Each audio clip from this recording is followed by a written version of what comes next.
Hello everyone.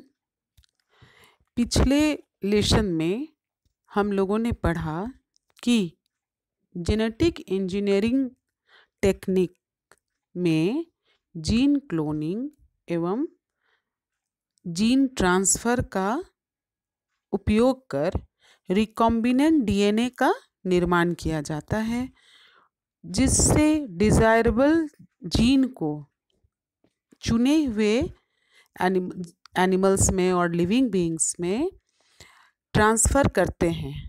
और इस technique के द्वारा genetically micro organism, fungi, plants and animals का उपयोग करते हुए जैविक पदार्थों का उत्पादन किया जा रहा है। बायोटेक्नोलॉजी के टेक्निक का उपयोग कृषि मतलब एग्रीकल्चर, चिकित्सा शास्त्र मतलब मेडिसिन या थेरेपेटिकल्स, और जो जितने भी उद्योग धंधे हैं जैसे फर्मेंटेशन टेक्निक हुआ, फिर सिंगल सेल प्रोटीन और मीथेन गैस का उत्पादन में इसका उपयोग किया जा रहा है। और जेनेटिकली मॉडिफाइड क्रॉप्स का उपयोग अधिक प्रोडक्शन के लिए किया जा रहा है। उसका जो उपयोग है, जेनेटिकली मॉडिफाइड क्रॉप्स जो हैं या फसल हैं, उनका उपयोग अधिक पैदावार के लिए किया जा रहा है। फिर जीन का करेक्शन और उसका जो उपयोग है उसको किस में किया जाता है, उसमें उसका उपयोग जो है वो एंटीबायोटिक्स बनाने में उसका या एंटीबायोटिक्स के प्रोडक्शन में उसका उपयोग किया जा रहा है। डिफेक्टिव जीन के वो सुधार करने में किया जा रहा है। और ये सब जितने भी प्रोसेसेस हैं, ये सब बायोटेक्नोलॉजी का ही भाग है ये। ठीक है, बायोटेक्नोलॉजी के द्वारा ही माइक्रो ऑर्गेनिज्म के उपयोग से जो औद्योगिक महत्व वाले केमिकल्स क्या क्या हैं, वो प्रोटीन्स हैं, एंजाइम्स हैं, एसिड्स हैं, हार्मोन्स हैं, उनका उत्पादन किया जा रहा है। और बायोटेक्नोलॉजी के उपयोग से ही इकोनॉमिक इम्पॉर्टेंस वाले या कमर्शियल वैल्यू वाले कहा जा सकता है उसको, कि प्लांट्स और एनिमल्स की कुछ सेल्स को, टिश्यूज़ को मतलब कोशिकाओं और टिश्यूज़ मतलब ऊतकों को डिफरेंट टाइप्स के कल्चर मीडियम में उगाया जा रहा है। हम लोग टिश्यू कल्चर भी पढ़ चुके हैं कि टिश्यू कल्चर क्या होता है, कल्चर मीडियम क्या है। ये सब आप लोगों को पिछले लेसन में बताया जा चुका है। बायोटेक्नोलॉजी के कुछ एम्स हैं, जो कि मतलब आखिर बायोटेक्नोलॉजी का उपयोग किस लिए किया जा रहा है ना। तो ये प्योर एंजाइम को बनाने में इसका किया जा रहा है। फिर जो एंजाइम्स हैं उनका क्या फंक्शन है और वो फंक्शन किस परिस्थिति में मतलब काम करेगा, उस परिस्थिति का निर्माण करना। और डाउन स्ट्रीम प्रोसेसिंग के द्वारा जो यौगिक हैं और प्रोटीन हैं उनका जो और जो केमिकल्स हैं उसका जो उसको शुद्ध किया जाता है, उसको प्यूरिफाई किया जाता है। तो ये सब काम जो है वो बायोटेक्नोलॉजी के गोल्स हैं, इसको कहा जा सकता है।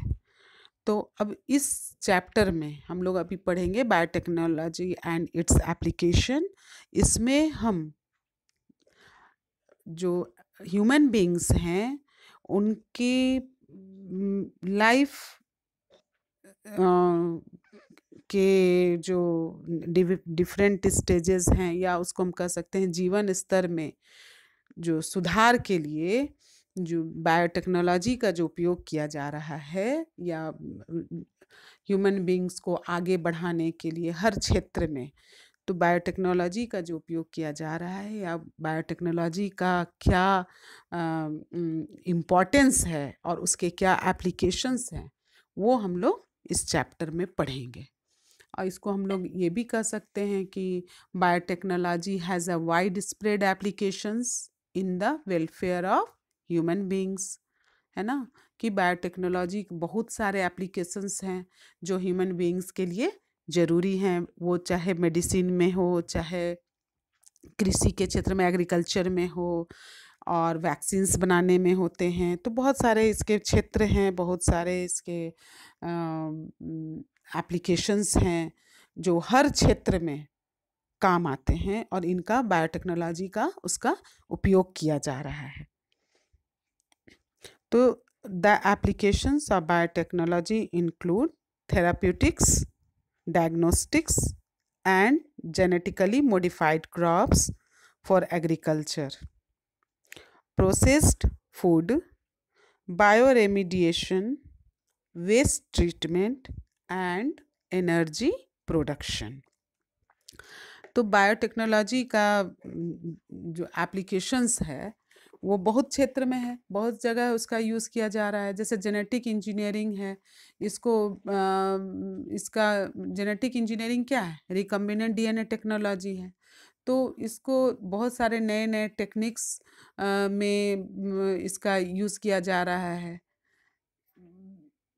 इसमें जैसे ट्रांसजेनिक और जेनेटिकली मॉडिफाइड ऑर्गेनिज्म, वो प्लांट्स हैं, एनिमल्स हैं या माइक्रोब्स हैं, ये प्रोड्यूस किए जा रहे हैं by introducing foreign genes into the genome of the target organisms।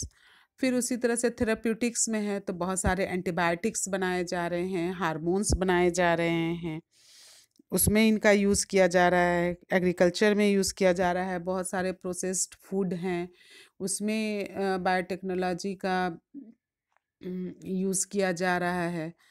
तो विटामिन्स में विटामिन्स बनाने में है। तो इस तरह से हम लोग इसका अलग अलग जो इसके एप्लीकेशंस जिस में इनका यूज़ किया जा, जैसे थेराप्यूटिक्स में यूज़ किया जा रहा है, फिर एग्रीकल्चर में यूज़ किया जा रहा है, और वेस्ट ट्रीटमेंट में, एनर्जी प्रोडक्शन में। तो इसको हम लोग अलग अलग इसका स्टडी करेंगे और इसको अच्छी तरह से हम लोग समझेंगे। ये चैप्टर बहुत ही इम्पॉर्टेंट है और इसको समझना और पढ़ना दोनों बहुत ही ज़रूरी है। ठीक है, तो नेक्स्ट लेक्चर में हम लोग इसके बारे में थोड़ा डिटेल में पढ़ेंगे। Thank you.